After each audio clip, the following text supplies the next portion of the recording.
Welcome, ladies and gentlemen, from all around the world. I'm Isaac Rosen, and this is Rosen Tonight. Our special guest is a Mishnah expert. His name is Benjamin Joshua Shimon, or as we like to call him, BJS. Welcome. This is Benjamin Joshua Shimon, our Mishnah expert. So, my first question: who wrote the Mishnah? Well, Rabbi Judiaca Final, along with a group of scholars, wrote the Mishnah. So now I get who wrote the Mishnah, but what is the Mishnah? Well, my friend. The Mishnah is a set of laws pertaining to how to live your everyday life. It's very practical and covers a variety of subjects. Very cool. Very swag. I like it. What events led to the Mishnah's creation? Well, a lot of stuff had to happen. First, in 950 CE, its first temple was built, only to be destroyed by the Babylonians in 586 BCE. But it's okay because the second temple was built in 516 BCE, which was destroyed by the Romans in 70 CE. But pizza. So, now, let me ask you, after the Mishnah was created, what succeeded it? What happened after it? Well, the Mishnah marked a huge turning point in Jewish history. And after the Mishnah came into existence, the Palestinian Talmud came into existence in 400 CE, and in 500 CE, the Babylonian Talmud came into existence. We normally follow the Babylonian Talmud because the Palestinian Talmud was rushed. Back it up!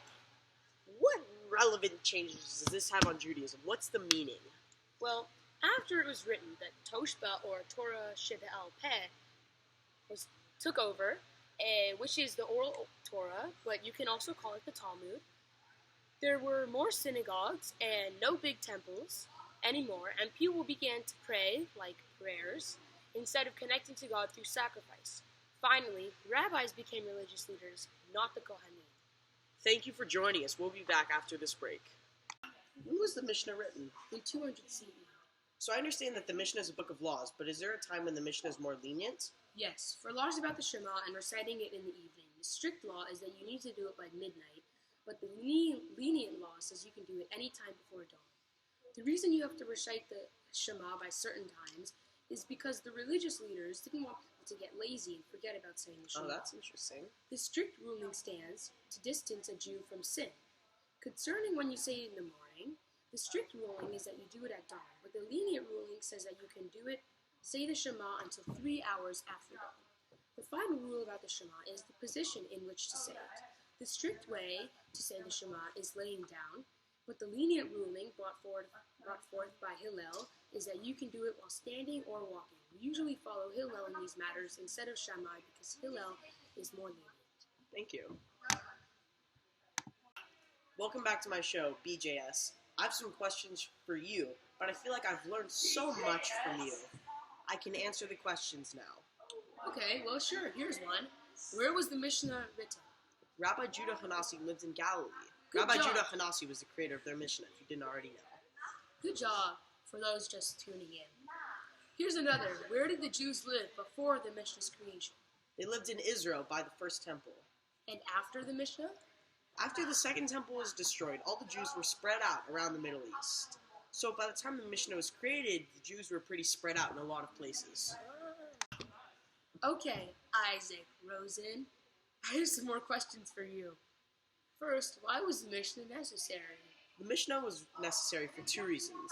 One, people were not close to the Kohanim, so they could not ask them a question about the laws, because they were so far away and dispersed. Another reason is because since all the laws were orally passed down from father to son, it was very easy for the laws to get mixed up or organized or even forgotten, because no one had written them down in their entirety. Also, why are the Talmud's laws more relevant today to us than they were to the Jews in the time of the Torah? Because there aren't any Kohanim for us to turn to, so we refer to the Mishnah more than they did. Okay, well, Mr. Isaac, how is the Mishnah organized? Well, I want to start off with a joke to, lighten the mood of our enhanced and enchanted viewers. What do you call a fish with no gills? Dead. courtesy of Trevor. Thank you. Well, how is the Mishnah organized, my friend? Well, there were 6 major parts called sederim, with each seder divided into tractates.